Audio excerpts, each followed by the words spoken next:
My name is Aisha Camila Salvador. I was born and raised here in DC. My father's from El Salvador and my mother's American Palestinian. Both of them were refugees in their own way. My dad fled the Salvadoran Civil War in the 80s. I believe he came in, I want to say, 85 or 86.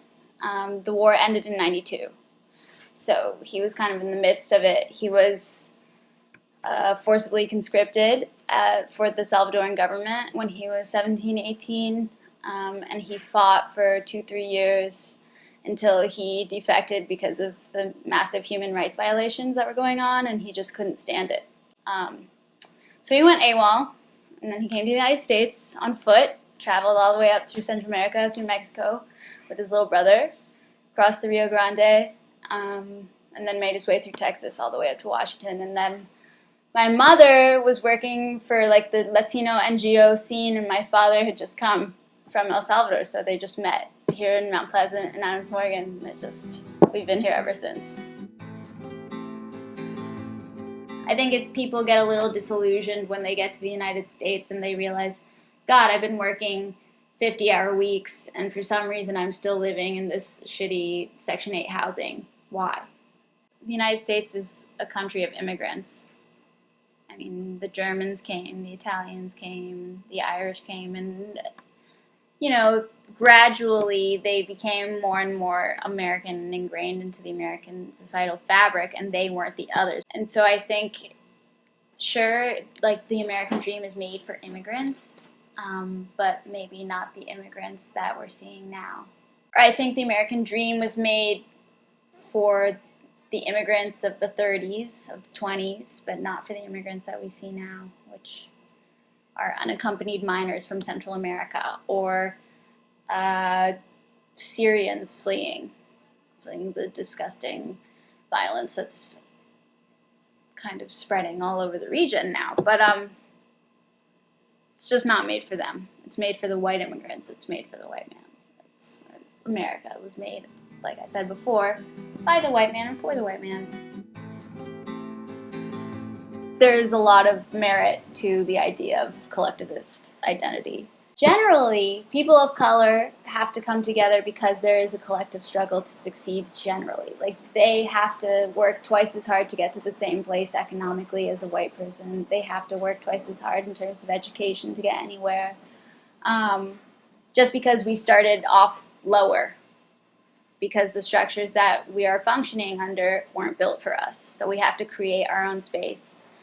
And because that's still a process that's going on, I think that's why people of color, particularly the Latino community, particularly in the United States, is a lot more collectivist, because it's our lucha, it's our duty as Hispanics, as Latinos. I don't really like the word Hispanic.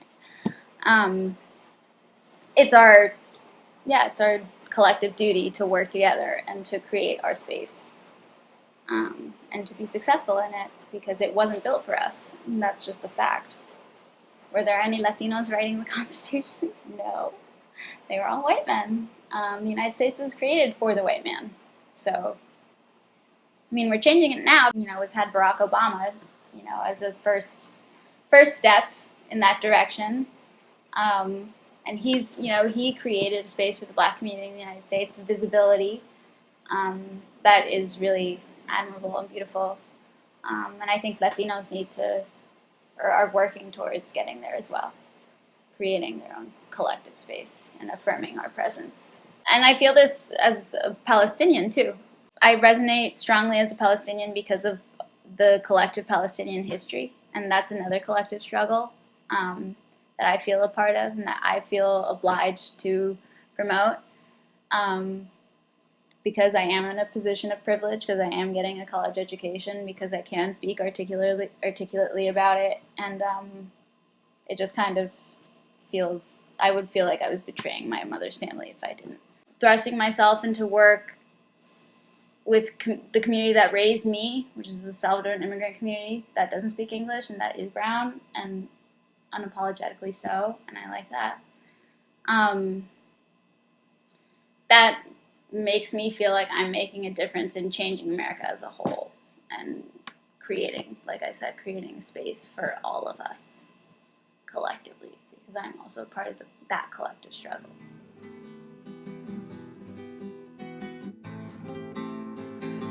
LA has the biggest Salvadoran population in the States, but DC is number 2. I think one of the biggest waves of Salvadoran immigrants was between like 81 and 83 to DC.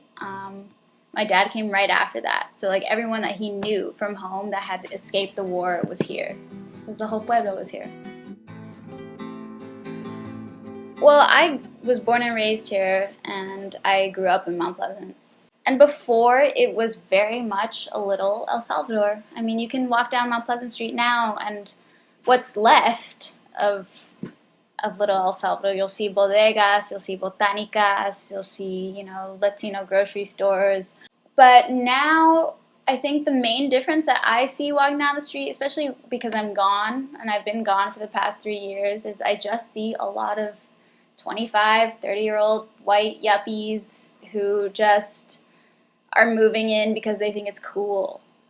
You know, and it is cool. Like, if I was a 25-year-old white yuppie, I would want to live in Mount Pleasant because it's awesome. The culture is beautiful, and it is very much like a, you know, the Mount Pleasant logo or slogan is "Un pueblo en la ciudad," a town in the city, because it's a very tight-knit community, and it's the only inner city ward. It's in the only inner city ward. It's in Ward 1. So, like, nothing about Mount Pleasant touches Maryland or Virginia. Nothing.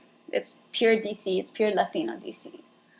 And so, you know, it just, what I meant by gentrification is counter to the American dream is like these people who came in the 70s, 80s, 90s to be successful, to have their own house, to raise their family without fear of persecution or violence or anything that was going on in El Salvador, poverty even, like to do better economically, and succeeded and, you know, ran their own businesses and like made this little El Salvador community, or community of immigrants really, because there are lots of Vietnamese community, or there's a big Vietnamese community here and lots of Koreans, and it's an immigrant community. And all of these people came and they made their life and they made their way. And then they just get it yanked right out from under them because someone else with more money can afford to pay a higher rent. So it kind of just becomes counter to everything that they worked for, because in the end you just get yanked out from the scene and you can't even like enjoy what you set out to accomplish and do, and you did, you know? Yeah, it just kind of, it's disappointing to see, and it's sad to see. I mean, luckily, like my father wasn't a victim of gentrification.